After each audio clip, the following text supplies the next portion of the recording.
తెలంగాణ రాష్ట్ర ప్రభుత్వం తరఫున వీహబ్ ఇందిరా మహిళా శక్తి సభ్యులందరినీ ఇక్కడికి ఆహ్వానించి ఈరోజు నూతన కార్యక్రమాలు ప్రారంభించడానికి నాతో పాటు నల్గొండ పార్లమెంట్ సభ్యులు రఘువీరెడ్డి గారిని, పరకాల శాసనసభ్యులు రేవూరు ప్రకాష్ రెడ్డి గారిని, IT and industry special chief secretary Sanjay Kumar గారిని, ఇండస్ట్రీస్ మేనేజింగ్ డైరెక్టర్ గుర్రం మల్సూర్ గారిని, సెర్ప్ అండ్ మెప్మా అధికారి దివ్య రాజేంద్రన్ గారిని, అదేవిధంగా తెలంగాణ రాష్ట్ర నలుమూలల నుంచి మా మహిళా సోదరీమణులందరినీ కూడా ఆహ్వానించి ఇంత మంచి కార్యక్రమాన్ని ఏర్పాటు చేసిన వీహబ్ నిర్వాహకులకు మనస్ఫూర్తిగా నేను అభినందనలు తెలియజేస్తున్నాను. మహిళా శక్తి, ఇందిరా మహిళా శక్తి 1967లో ఇండియా చైనా యుద్ధం జరిగినప్పుడు మహిళా శక్తిని ప్రపంచానికి శ్రీమతి ఇందిరాగాంధీ గారు చూపించారు. 1971లో పాకిస్తాన్తో యుద్ధం జరిగినప్పుడు శ్రీమతి ఇందిరాగాంధీ గారు మహిళా శక్తిని ప్రపంచానికి నిరూపించారు. స్వతంత్రం వచ్చిన తర్వాత జరిగిన యుద్ధాలలో ఈ దేశాన్ని గెలిపించిన శక్తి మహిళా శక్తి. మహిళా శక్తిని ఎప్పుడు కూడా మా పార్టీ, మా ప్రభుత్వం తక్కువ అంచనా వేయలేదు.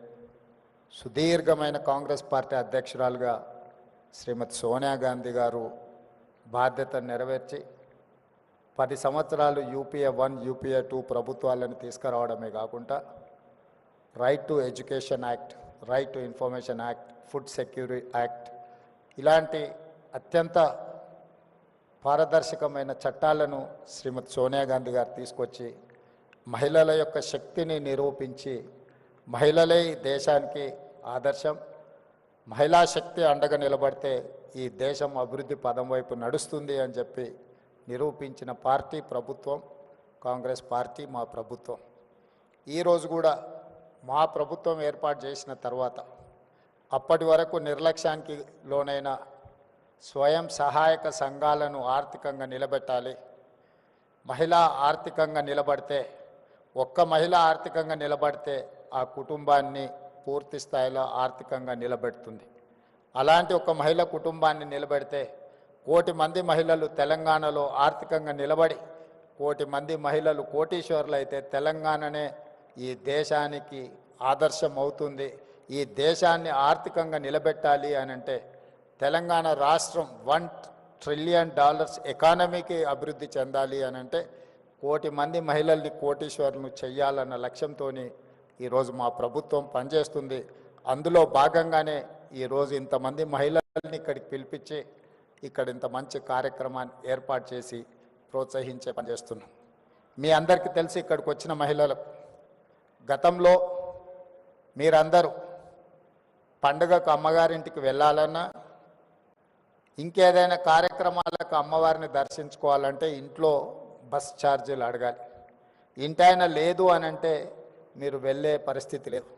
కానీ ఈరోజు తెలంగాణ రాష్ట్రంలో మన ప్రభుత్వం వచ్చిన తర్వాత మహాలక్ష్మి కార్యక్రమం ద్వారా ఈ రాష్ట్రంలో మహిళలు ఎక్కడికి వెళ్ళాలన్నా, అమ్మవారిని దర్శించుకోవాలన్నా, అమ్మగారింటికి వెళ్ళాలన్నా ఆర్టీసీలో మీరు ఎక్కడ చేయి చూపించినా అక్కడ ఆపి మీరు కావాల్సిన దగ్గర దిగడానికి ఆర్టీసీలో ఉచిత ప్రయాణం మా మహిళా సోదరీమణులకు అందించిన ప్రభుత్వం మన ప్రభుత్వం.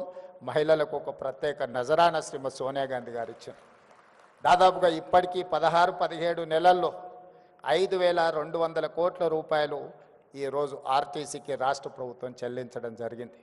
మా మహిళలు ఆర్టీసీ ఉచిత బస్సు ప్రయాణం వినియోగించుకోవడం వల్ల ఆడబిడ్డలకు ఒక్కొక్కరికి దాదాపుగా నెలకు 5,000 రూపాయలు ఆదాయం మిగలడమే కాకుండా ఆర్టీసీ కూడా ఈరోజు లాభాల బాటల్లో నడుస్తుంది.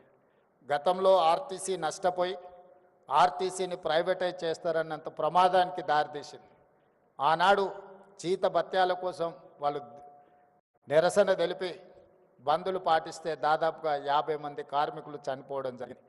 అలాంటి ఆర్టీసీలో 50,000 మంది కార్మికులు ఉన్నారు. ఇవాళ 50,000 మంది కార్మికులు ఆర్టీసీ లాభాల బాటలో నడవడం వల్ల ఆ కుటుంబాలన్నీ కూడా బాగుపడ్డాయి అని అంటే మా ఆడబిడ్డలకి ఈరోజు తెలంగాణ రాష్ట్ర ప్రభుత్వం మహాలక్ష్మి పథకం ద్వారా మీకు ఆర్టీసీలో ఉచిత బస్సు ప్రయాణం అందించడమే ఈరోజు ఆర్టీసీ లాభాల బాటల్లో నడుస్తుంది. ఇదే కాదు, ఈరోజు ఆడబిడ్డలకు 500 రూపాయలకు సిలిండర్ అందించిన ఈరోజు గ్రామీణ ప్రాంతాలలో ముఖ్యంగా తండాలలో గూడాలలో ఉన్న ప్రభుత్వ పాఠశాలలు అమ్మ ఆదర్శ పాఠశాల పేరు మీద పాఠశాల నిర్వహణ పెత్తనం అంతా కూడా ఈ అమ్మల చేతుల్లో పెట్టాం. ఎందుకంటే గ్రామీణ ప్రాంతాలలో చదువుకుంటున్న పిల్లలు వాళ్ళ పిల్లలే, మరి వాళ్ళ పిల్లలు స్వయంగా చదువుకుంటున్న పాఠశాలల నిర్వహణ ఆడబిడ్డల చేతుల్లో ఉంటే బాగుంటుంది అన్న ఆలోచనతోటి అప్పటి వరకు ప్రైవేట్ వ్యక్తుల చేతుల్లో ఉన్న ఈ పాఠశాలల్ని ఈరోజు అమ్మ ఆదర్శ పాఠశాల పేరు మీద ఆడబిడ్డలకి అందుబాటులోకి తెచ్చినాం. ఇదే కాదు, ఈరోజు దాదాపుగా 1,30,00,000 డ్రెస్సులు ప్రభుత్వ పాఠశాలల్లో చదువుకుంటున్న విద్యార్థులకు కుట్టించే బాధ్యత. గతంలో ఇవన్నీ కార్పొరేట్ కంపెనీలకు ఇచ్చేది, కానీ మన ప్రభుత్వం వచ్చిన తర్వాత పాఠశాలల్లో చదువుకుంటున్న ప్రతి విద్యార్థికి బట్టలు కుట్టే కార్యక్రమాన్ని మహిళా సంఘాలకు అందించడం ద్వారా ఈరోజు మహిళల్ని ఆర్థికంగా నిలబెట్టడమే కాదు, స్థానికంగా స్కూళ్ళు తెరిచిన మొదటి రోజే 65 లక్షల